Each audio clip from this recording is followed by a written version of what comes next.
Today, we're going to dig into one of the most powerful, yet kind of invisible forces in our entire economy, and that is the stories we tell ourselves about money. This is all based on some incredible ideas from Morgan Housel's work, so let's just dive right in. All right, to really get our heads around this, we're going to start with a little thought experiment. Just imagine for a second that an alien is sent to Earth. Its one and only job, to observe our economy between the years 2007 and 2009. So our little alien visitor is hovering over our cities. And what does it see? Well, it sees the same office buildings, the same factories, the same universities teaching pretty much the same ideas. In fact, by 2009, our technology is objectively better. We've got faster computers, brand new smartphones. The physical world, it's basically identical, if not a little bit improved. So, based on all this tangible evidence, the tools, the knowledge, the infrastructure, the alien comes to a perfectly logical conclusion. Whatever problem these humans are having, it's not what their stuff.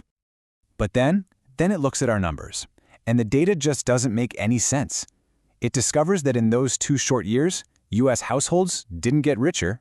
No, they became $16 trillion poorer. The alien, it probably checks its sensors again, but the social data is just as bad.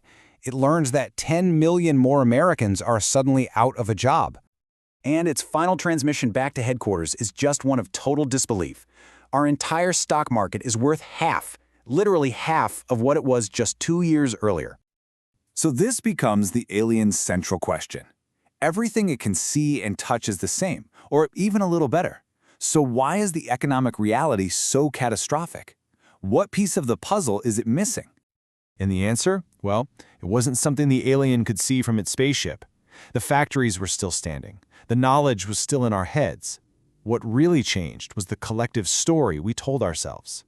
That narrative of confidence, of ever-rising housing prices, of brilliant bankers, it just completely collapsed.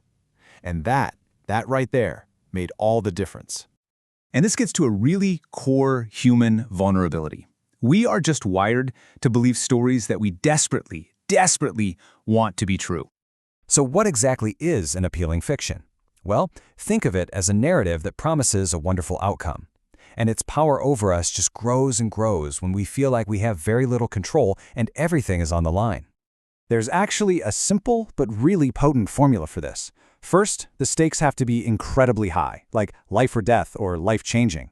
Second, you feel powerless, like you have no control. And that's when, third, your mind becomes incredibly receptive to any story, no matter how unlikely, that offers just a little sliver of hope. This isn't some new human quirk. Not at all. During the Great Plague of London, when the stakes were literally life and death and your control was basically zero, people clung to any so-called cure or prophecy they could find. They just needed to believe something, anything offered a way out. And believe it or not, this exact same psychology plays out in modern finance all the time. For decades, the data has shown that the vast majority of active fund managers, we're talking 85% of them, fail to beat the market. And yet, trillions of dollars are invested in these funds. Why? Because the appealing fiction, the story of finding the next Warren Buffett, is just too powerful to resist. And we see these fictions everywhere, right? It's the can't-miss stock tip from some guy on TV. It's the impossible promise of consistently high, steady returns from a fraudster like Bernie Madoff. Or it's that economic forecast that just happens to confirm everything you were already hoping would happen. So, the big question is, how do you protect yourself from these stories? Well, the best answer is to build room for error into your financial life. It's about creating a buffer, a margin of safety, so that your financial well-being doesn't depend on some appealing story actually coming true. Now here's the next layer of this. It's not just that we fall for appealing stories. It's that our brains are actually designed to create them, often completely out of thin air. Housel uses this absolutely wonderful analogy of his 1-year-old daughter. See, she has no concept of what a career is, or bills, or a mortgage. So when he leaves for work, she doesn't get confused. She just fills in the gaps with what she does know and creates a simple, coherent story. Dad isn't playing with me, and I'm sad. The key is, she isn't even aware of what she doesn't know. And as adults, we do the exact same thing, especially when we look back at the past.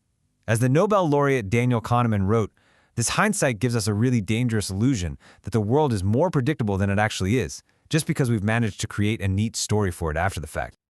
A huge mistake we all make is treating investing, a field driven by emotion and total uncertainty, like it's astrophysics, a field of absolute precision. I mean, think about it. When NASA sent a probe to Pluto, their 9.5-year flight time was accurate to within 1 minute. We crave that kind of certainty in our finances, but it just doesn't exist. And because we want the world to be as predictable as a NASA mission, we tell ourselves stories that we have way more control over financial outcomes than we really do. This is called the illusion of control. And yeah, it feels comforting, but it can lead to some truly disastrous decisions. And all of this, well, it brings us right back to where we started. Full circle, back to our alien visitor. Remember, the alien had all the data. It saw the physical assets, the technology, the infrastructure. It had a perfect, objective view of the tangible world. And yet, its conclusion was completely, utterly wrong. Why? It failed because it couldn't see the internal stories that were driving human behavior. The narratives of fear and panic and lost hope that were quietly collapsing the economy from the inside out. And that alien, the one who is blind to the internal stories, that's every single one of us. So the ultimate takeaway here is to turn that question inward. What stories are you telling yourself? Because the most important step you can possibly take is to become aware of the appealing fictions and the incomplete narratives that are shaping your own financial decisions.